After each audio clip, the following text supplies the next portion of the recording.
Good morning, and we're taking another look over at guncalendars.com. This is a website that we host to keep track of firearms and Second Amendment related history, and we post things on Instagram over on gunchannels.com, and we do videos like this to help make people aware of what's been going on and things that have happened in the past. So we've got a couple of things to talk about on November 30th. I guess the first thing will be the Brady bill. Back in 1993, Clinton decided the Brady bill, a 5-day waiting period on the purchase of firearms through an FFL, would be a great idea, and signed that into law. It required a 5-day waiting period and a background check. This was prior to the NICS check for the entire country. And of course that was met with resistance because he basically burdened local law enforcement with coming up for the procedure for background checks. Like many acts of firearms infringement or gun control, they don't think about how they're going to enforce or even create regulation for some of these common sense, quote unquote. And it costs a lot of money, and it created a bunch of bureaucracy, and it has created no effect at all. It hasn't deterred anyone from buying a firearm, as far as I'm aware, and has not stopped any crime. So it's one of these things that eventually disappeared when some sheriffs from Arizona and Wyoming said, no, you can't tell local sheriffs what to do. You can't create a federal law that puts burden on local law enforcement without some kind of ability to compensate or provide assistance. Then you can't create those kind of laws. And it was challenged and it was removed.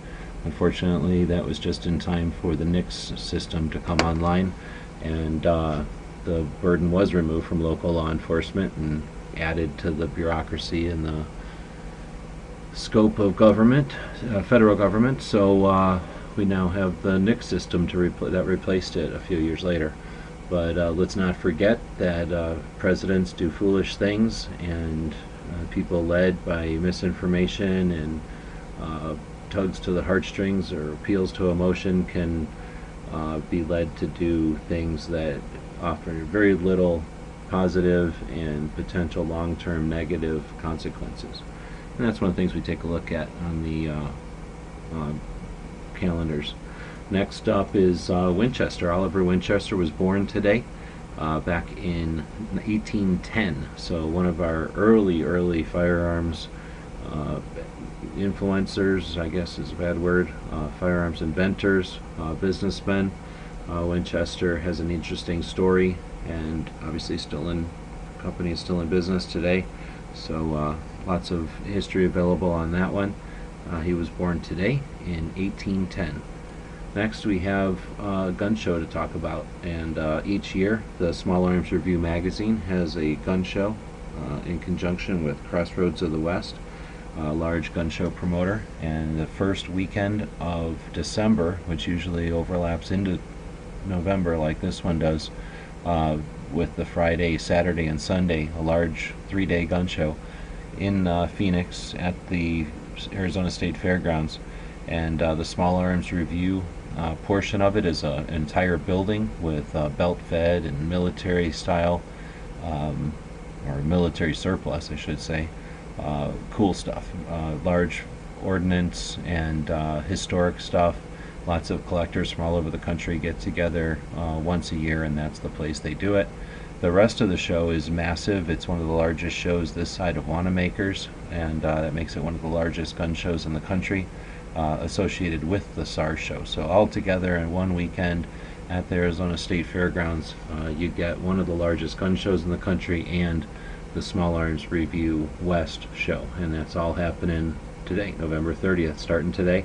I believe it's one admission for all 3 days, so you're never going to be able to see it all in one day, and that gives you a few days to come back. Parking is not easy, but it's manageable. It is possible to park and still get in and see it all. So I think it's one of the most manageable large gun shows out there, one of the most fun, and one I've attended now for many years. So that's the SAR Show. We also talked about the birth of Oliver Winchester and, unfortunately, the birth of some infringements. That's the kind of stuff we talk about over on the Gun Calendar's website.